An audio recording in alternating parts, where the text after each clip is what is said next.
Hello, hi, my name is Tiffany Little. Welcome back for Married at First Sight, Season 13, Episode 3. I don't know why I wanted to make a joke and say welcome back to Married at First Sight. Or no, I'm sorry. I said Married at First Sight. Married at First Fright. Oh my goodness. Okay, well, welcome back. I'm going to review Episode 3, where we're finally down to the last two weddings. After two episodes to get to the last two weddings. Come on, Married at First Sight. I'm gonna call you Married at First Fright because you're doing too much these episodes. But anyways, let's talk about it. Let's discuss it. Let's see what I got in my notebook and my notes. Do I got anything in my notes? How much is in my notes? Okay, I'll stop being silly. So, I have Jose and Rachel. All right, so I wrote that they were both concerned about their looks. Rachel wants someone who's not boring and accepts her for herself. Jose is worried that if he's going to be attracted to his bride. And I kind of talked about this a little bit at the end of my last review.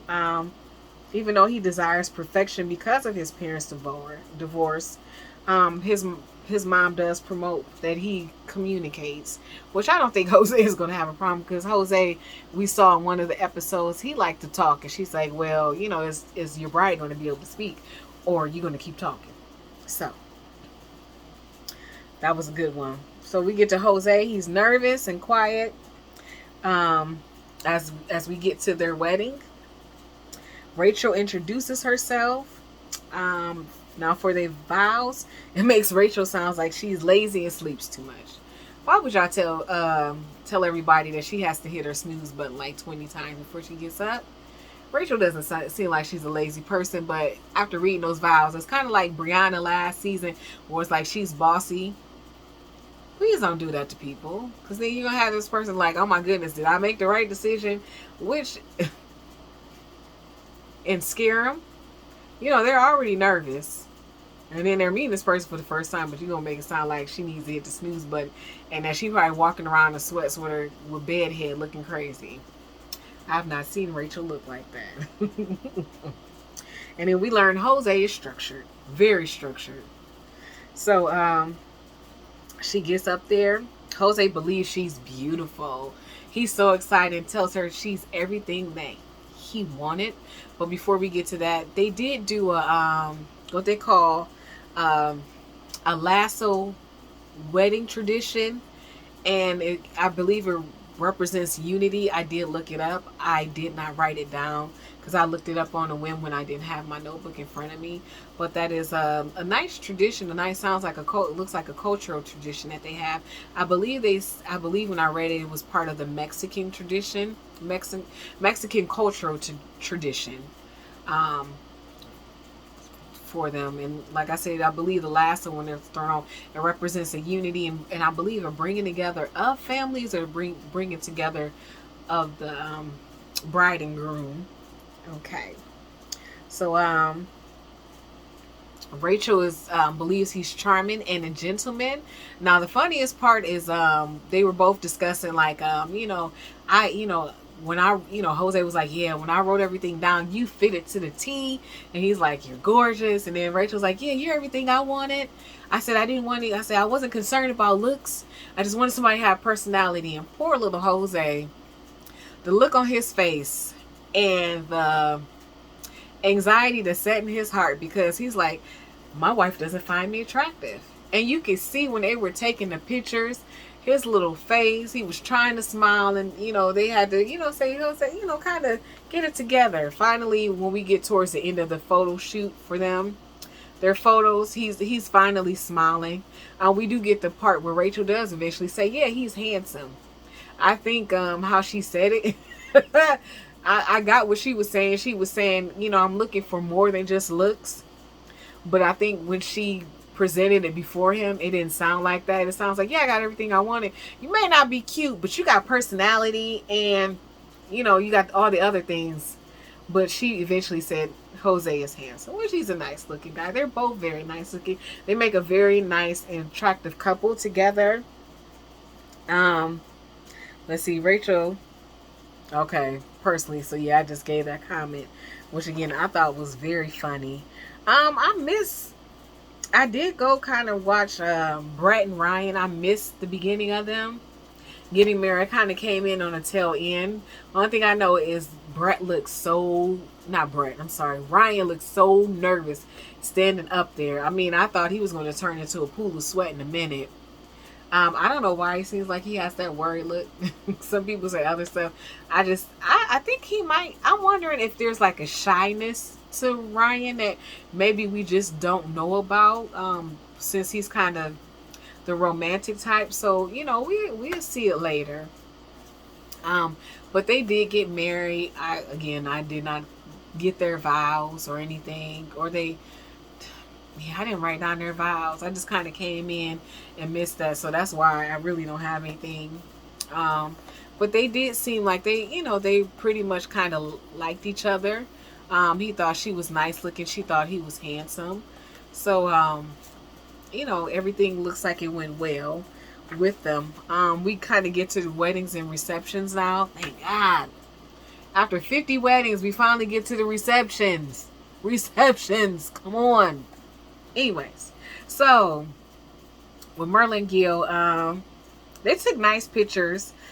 Gil, I liked how Gil decided to create this whole story in his head, how he was going to tell his children about how he met their mother. And I just thought it was, very sweet, very cute, very creative. Let me tell y'all something. Gil, I am all for it. I look at Gil and I just think Gil is so handsome. And then it doesn't help that Gil speaks Spanish either. That's the one thing I think I forgot. Last reviews. Well, I get to that anyways because they kind of talked about it. But Gil, ooh, he's nice looking. Very nice looking. Oh my goodness. Okay. I'm gonna stop. Because Merla, girl, treat this man right. Treat this man right, okay? Treat him right. He nice looking. All right. And then when Merla asked him, what did he like about her? He's like, those lips. He likes kissing. Gil loves kissing, which I feel bad for Gil because Merla ain't thinking about giving him no kiss. So you might like kissing and you might want to kiss them full lips, but girl ain't giving up them lips no time soon. So if she ain't giving up these, I don't think you gonna get those either. So I'll be praying for you, brother. I'm sorry. Oh, Merla said he had nice, kind eyes. He does have kind. Like I said, Gil is just fine. So I'm gonna stop just caking myself all over Gil right now. He is handsome though. I'm sorry. And like I said, he speaks Spanish. He Colombian background. Okay. But I'm gonna be good. All right. So we get back to Jose and Rachel. Jose was tense and hurt again, like I said, because he felt like Rachel wasn't physically attractive. I think he was also looking at this fact that he might be a little bit shorter. But Rachel said she felt comfortable with him and his, and he had, his eyes made her feel comfortable. Again, she admits that he is handsome. So, again, she likes him. She thinks Jose is handsome. I think they make a very nice couple. We get to Brett and Ryan, and they're dancing. She talked about it. He talked about before about dancing, how if she can kind of dance her own way, she'd be fine. But if it's anything like structured or like a two-step, it's not going to work out. And here we see Ryan trying to get her to do a two-step, which makes Ryan looks like he's struggling, but maybe he's trying to keep up with her because she's not sure how to dance, and she's so nervous and anxious that she's doesn't even want to dance, and she's not taking in that maybe if she relax and just go with it, even if she can't dance that well, she might find herself flowing a little bit better and allowing him to lead. Because it almost looks like when you take ballroom dance, the woman always follows the lead of the man. He's the one that kind of creates the where you're going to go, how you're going to move, what steps to take. And then if he's leading you correctly, you relax and you go with him. You kind of flow together. So it's a beautiful thing. Um all right, so we get back to Zach and yeah, I'm gonna have to figure out how to take that out. It's not gonna things and stuff keeps coming through, and that's why I'm swiping. I would use my computer, but I didn't feel like it. Now, plus, I want to try out my new ring light with the thing right in the middle. So, I apologize if you see me swipe, swipe, swipe, and then flip it and then flip back. Anyways, so Zach and Michaela, they talked about prior relationships. Um, Zach expressed pain, and if we kind of go back to the comment of him worrying about if he's going to be the right complexion, if he's going to be, handsome or good looking or attractive to his mate. He explained about being, a dark skinned boy at basically sounds like an all white school, which can be traumatic for a lot of black children that go to all white school, because usually, of course, you're truly the minority. We already feel like you already taught that you're a minority in this country, and then you go to a school where you're minority. So yeah, so there are probably people who picked on them and probably thought they were being funny, because kids are cruel, and even in high school or whatever else. And so I'm pretty sure if he tried to talk to a girl or whatever, it messed with his self-esteem. And then Zach kind of seems like a sensitive soul, and I say that not in a condescending way, but like in a way of just you know we never know. He can be kind of like an empath, or something. He just seems sensitive, and like I said, he might be just in tune with his emotions. I know some people say, oh, maybe his parents babied him, or maybe they let him know it's okay, baby, if you cry. Maybe they let him know, you know what, you still a man even if you cry. So like I said, I felt like he was crying a little bit too much, but that's me. That's the way I've been cultured. Like yogurt, I've been cultured a certain way, with certain types of good and probably bad bacteria. But anyways, I'm just kidding. I just thought that would be a funny joke. Anyways, but he discusses that pain, and that pain is very real to him. And Michaela looks at him like, nah, all that chocolate, all that over there, I like it. So, she let him know, I don't find nothing the matter with you. You're beautiful to me. Or like she told him in the beginning, you're gorgeous. I mean, she was looking at him like he was one of the M&Ms, okay? He might, I was going to say, if he ain't like her, he might want to run for his life, because she looked like she was going to munch. Okay? I'm sorry. I'm so silly. Okay, I'm gonna stop being ridiculous, because I can't be ridiculous, but it's okay, because we are who we are at the end of the day. All right, so let's see if there's anything else we got to. Yeah, she told him he ain't had nothing to worry about. We get to Merlin Gill. No mucho besos, no kiss, no lot of kisses, no besos at all, no kisses. Okay, no kisses. The reason why I start off with no kisses, because we get to the infamous fork against this glass. We get to clank, clank, clanging. They looking like, huh? I don't know if anybody understands or never been to a wedding, but that means we want to see you smooch it up. Give him them lips, give her those lips, and Gil gets cheek action. So they're more like French people. Mwah, mwah. It's no romantic here, okay? Okay, because she said she's conservative. Girl, this wasn't conservative right here. No judgment, but if we being conservative, it should have been something covering up the girls. Even if we feel like we can only see it in your dresses a little bit more flesh tone, if we're being conservative, we should have covered up the girls. I'm just saying, cover the girls up. You should have had one of them Victorian dresses with the high collar and the long sleeves and everything bailed out and nothing. You can't see through nothing. That's what you should have wore if we were being conservative. But anyways, I digress. Merla. Merla asks about him really being a gentleman because he pulled out the chair. Girl, why you gonna ask him that? If he pulled out the chair, then he's showing you he is a gentleman. I know sometimes you do get people who we say they show their representatives, so sometimes it's hard to believe, oh, he really pulled out the chair. But if he pulled it out without you saying anything or you standing there, that might be an indication of his character that he actually wants to pull out the chair. I get it. Sometimes you do get him, but if he's not gonna pull it out, if he's not a gentleman and that's not in him, best believe he's not gonna pull it out. Okay. They had a conversation about changing her last name. Marla like, I kind of want to. First of all, she asked him what was his last name, and I believe he said Cero. And this came on screen Cuero. And then, he asked her last name, and she gave her last name. Then she mentioned something about, he asked her, do you, how would you like? He asked her about changing her last name or something alluding to the lines of being traditional. He says traditional. And so she was like, I was hoping to kind of keep my dad's last name. Which I get, but like somebody mentioned, and I forget whose review I was watching, they mentioned that's why you got your brother, so he can carry on your dad's line, not you carry on the line. So I thought that was interesting. Or you can always hyphenate. Or you can hyphenate and put his name and then put, your dad. I mean, but yeah, she could have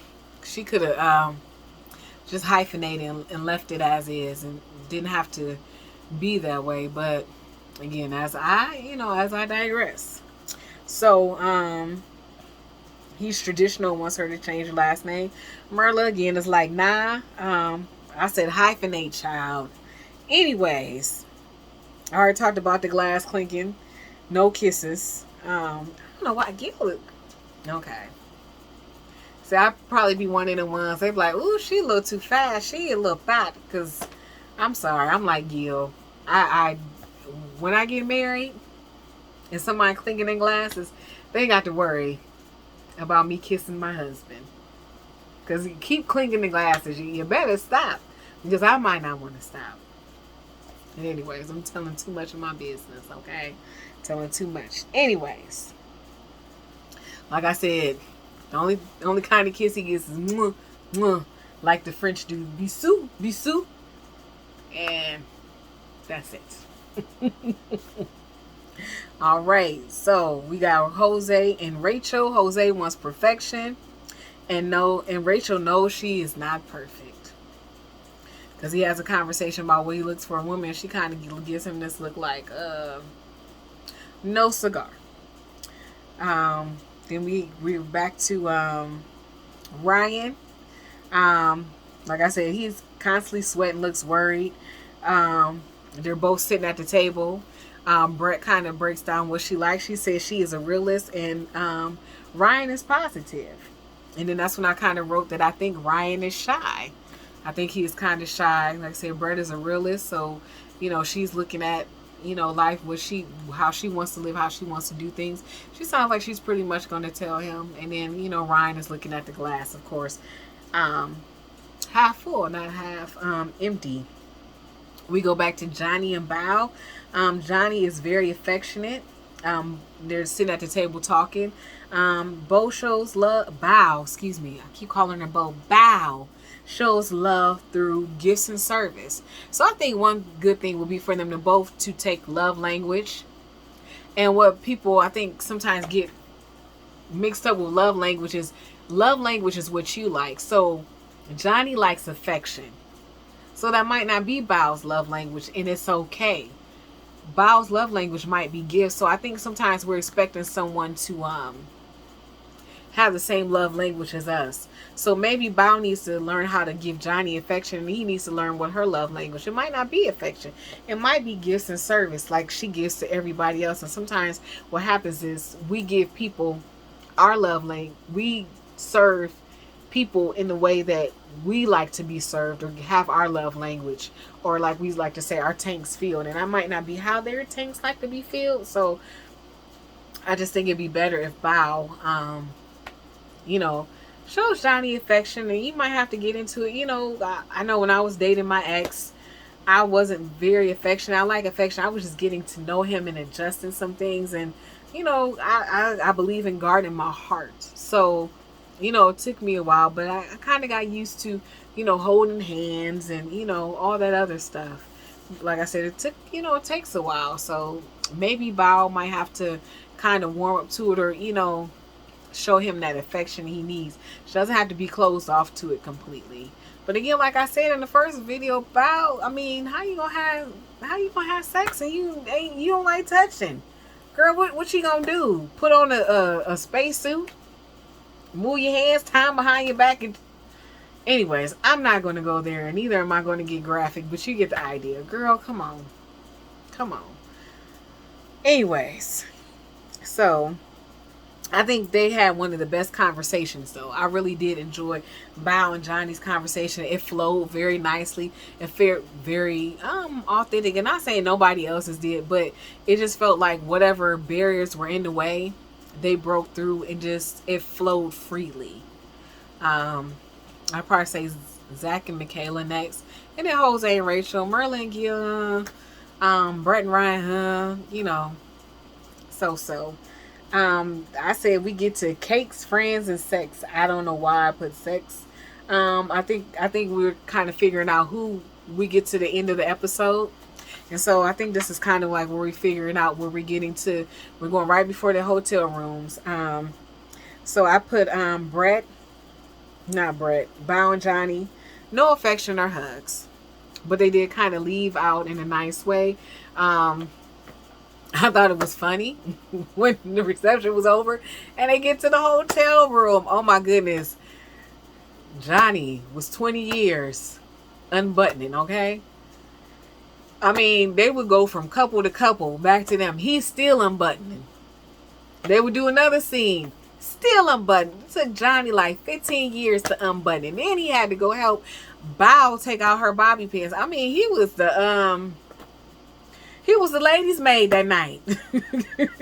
He was the ladies' maid in training. Okay, back in the day in the period piece where they had the ladies' maid and she'd come and, you know, get you all dialed up and get you undialed down and get you ready for bed. Except Johnny, he was the ladies' maid who ain't never been trained. Somebody just decided to pluck him out and put him and say, here, take this dress. Help her take out her hair. Take out these millions of bobby pins. So they get in bed. They kind of smiley at each other. Johnny mentioned something about the body pillow. Bao puts the pillows in between. Say, oh, here, let me put like a little barrier to make you feel comfortable. And Johnny's like, I want to hold you. I want to fix you. I want to squeeze. Because, he said he wanted a clinger, a stage 5 clinger. I mean, he wants somebody to just, he basically... Okay, I'm not going to use that example. But he basically wants somebody that's going to stick to him. I mean, like they're joined to the hip. But I was like, I'm not adjoining to any hips. I'm a hip all by myself. So you kind of see that he just kind of stares off. And that was it for them. Brett and Ryan. Ryan enjoys Brett. Brett imagines a little house on the prairie. Or Dr. Oh, yeah, I know why I wrote this. So Ryan is enjoying Brett. Brett has a conversation with Ryan's friends. In that conversation, before I begin, I'll come back to that. Brett has a conversation. She's like, what kind of, am I going to be living on a ranch? So I kind of wrote that. She's like, am I going to be living in a little house on the prairie? Am I going to be Dr. Quinn Medicine? I mean, who am I going to be? Is this going to be Big Valley? Is this going to be Bonanza? Because I didn't sign up for none of those. I think what would help Brett is if somebody explains, or if she asks, or somebody responds. Maybe if she would have asked, what does life on a ranch look day to day? Because I think she imagines she out there lassoing horses and throwing food to the pigs in the pen and out there chasing around horses. I mean, not horses, chickens in the coop. Or she out there with her spurs and a hat. And him going to the ranch could be actually more relaxing than what it is. So she needs to figure out and ask the question, maybe what does day-to-day life look like, as opposed to assuming that, she's going to be out there. It could be fun like the, Beyonce's new Ivy Park collection, okay? To represent the Cowboys. It looks fun. So it might be more like that. But either way, it sounds like Brett's not having it. We get to where Brett is also talking to his friends and asking, am I his type? They kind of tell him, no, you're not his type. But, it hasn't worked. And she said, well, he's not my type. So, it's like, okay, Brett. But, I mean, I don't think they were either one of his types. And, sometimes it's like that. And that's okay. But like I said, he really thinks Brett is gorgeous. He seems to like Brett. He seemed like he was really excited when she came out without makeup. She was really worried that he was going to think that she wasn't nice looking. And so I apologize for keep touching my face. I might have to edit this out. I may just leave it in raw and work on editing that time. Next time. Next time. But anyways, I'm sorry. I'm just... I'm sorry. Let me finish my video. Oh my goodness. I guess I am the person that's going to keep in the bloopers. But anyways, like I said, Brett was worried about, you know, how she was going to look without the makeup because she's not an everyday makeup person. Brett said not Brett, Ryan said he thought she was still nice looking. They kind of get in the bed and they relax. I'm trying to think, what did Brett have on?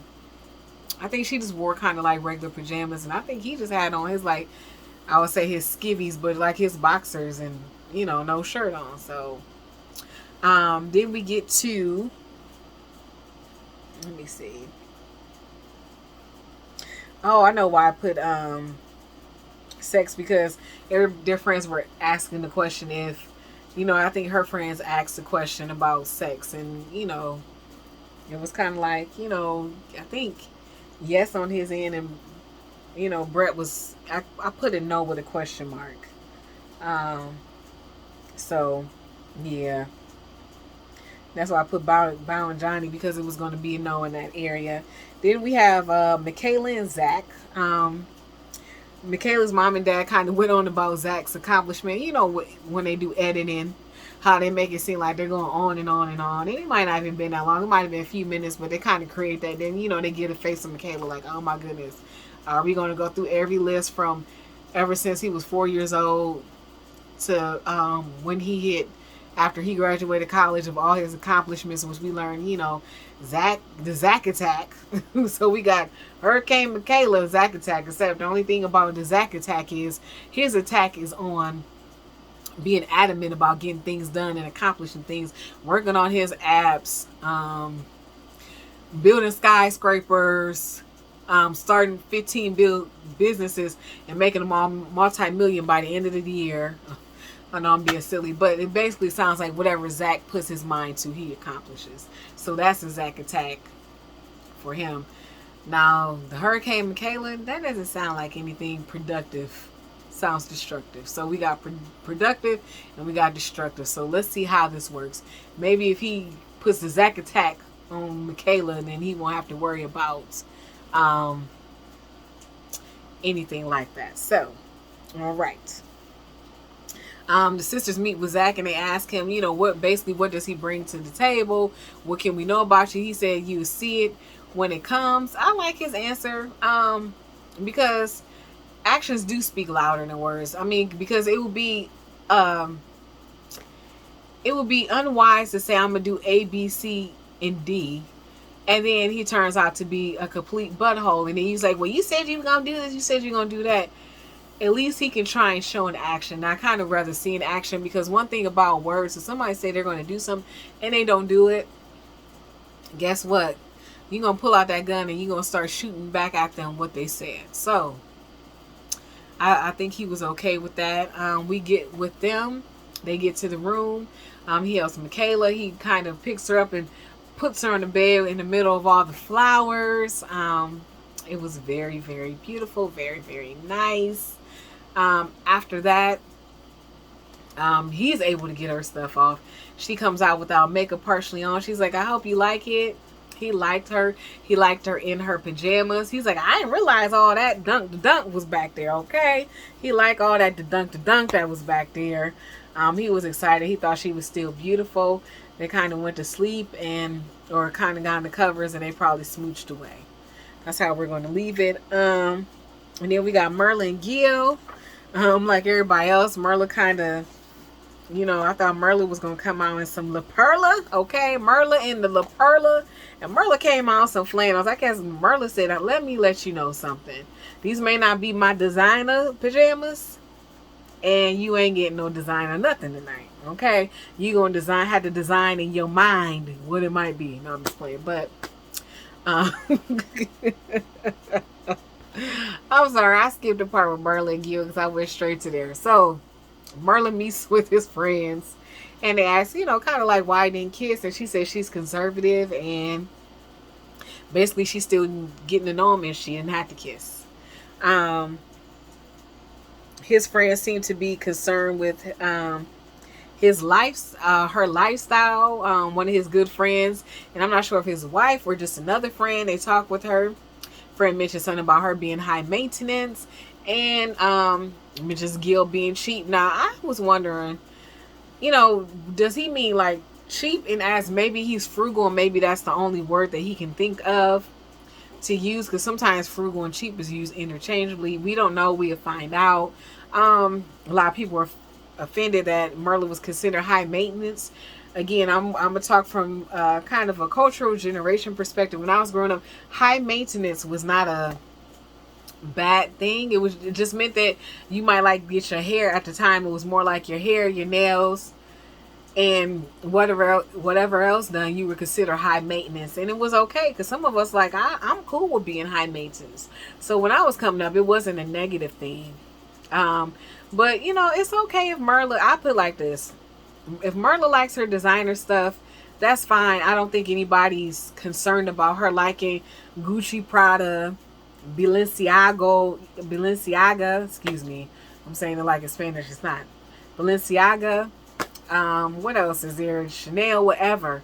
I don't think that's the concern about, because she makes her own money. Kind of makes me think of a song. I'm independent. I make my own money, so don't tell me how to spend it. Um, Shout out to Salt and Pepper back in the day.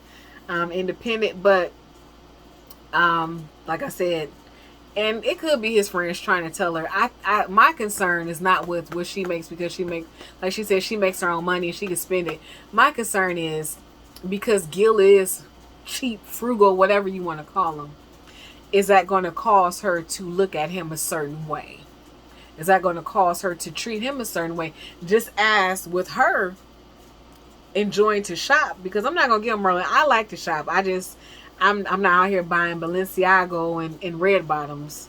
I've seen a nice pair of red bottoms. Actually, they're cheaper if you go overseas and get them. Um, but I just don't want to spend that much money on a pair of shoes. If I had to spend, I mean, I guess if you have it, you can. But I guess I'm thinking more like in the mortgage. But that's neither here nor there. My point is, neither do I want Gil to treat her any kind of way because she likes designer stuff and make her feel like she's too much. When in reality, as much as I want them to work, I think the experts in this case really did a disservice. Especially when you look at women who live a certain lifestyle. You do want someone who lives a similar lifestyle.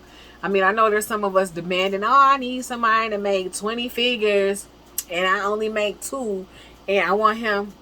And I'm not saying a man who makes 20 figures won't take care of a woman who doesn't, because men are more likely to date a woman, from what I've seen. Not always. So don't be over there, oh, you gonna date me. But I think sometimes when I see, some of the guys, sometimes their wives make less than them, or they're stay at home if they make a certain amount. And I think that's because they're okay, whatever situation. But my point is, I think they should have just matched her with somebody who has similar economic bracket and who has a similar lifestyle, that wants to do luxury traveling, who can stay in 5-star hotels, who, may go to Dubai and they ain't got to worry about, trying to see if they're going to find a 2-star hotel or find a hotel that's like $100, a night, when, the hotel that she might want might be 500 because it has all the amenities for it. So in a sense, no, I don't think that's fair. Again, the only issue I have is if she treats him like he's nothing because he is frugal, and makes it seem like material things are more important than people in relationships. So that will be my issue. My issue is that, she kind of comes off kind of cold, and, some of that could be too, because I did watch, unfiltered, and she did mention being introverted, and so it made sense at the bachelorette party why she was ready to go, because I'm an introvert by nature, and sometimes after so long, especially if you had a long day, you don't want to be bothered. And an introvert, we get our energy by downtime, by reading a book, by being by ourselves, by reflecting and processing. So, if you're an extrovert, you get hype, you get your energy off of people. You out there bouncing, dancing, you gonna do it all. You gonna have a group of people and you cool. That's how you get your energy. Not an introvert. So a little bit of Merla's, I don't want to say her attitude, but a little bit of Merla's continence, attitude, whatever you want to call it, makes sense, because she's probably tired. She's probably, and she might be kind of quiet, but the only thing is, it kind of comes off cold and rude and not very kind or loving. And then when her friends talk to her, about being particular, but she seemed kind of warm with her friends. So I'm not sure how it's going to go. We just wait and see. We last but not least, we get to Jose and Rachel. Jose's mom gives Rachel advice. If he ready to get it popping, girl. Okay. Bust it wide open. Bust it. Okay. And Jose just kind of wanted to see where everything goes. We get them. They kind of get into bed. They're excited about each other. And I think they kiss too and kind of put their heads together and, turn out the lights. And that's pretty much the end of it. I'm trying to think. I don't think I caught the conversation with Jose and their friends. Just to kind of see where everything is going. But that's the end of episode 3. This review was too long. It's 36 minutes. I hope you enjoyed the review. It may not be edited because I probably will leave in my bloopers. So and just laugh with me. Please don't laugh at me. I'm still kind of learning some things and trying to work this stuff out. So hopefully once I get it a little bit better and make it through the season. I think I made it maybe up to episode 8 last season. I can't remember. But anyway, so thank you for listening to the review. Again, my name is Tiffany Little. Like, share, subscribe, hit that notification bell, leave some comments at the bottom.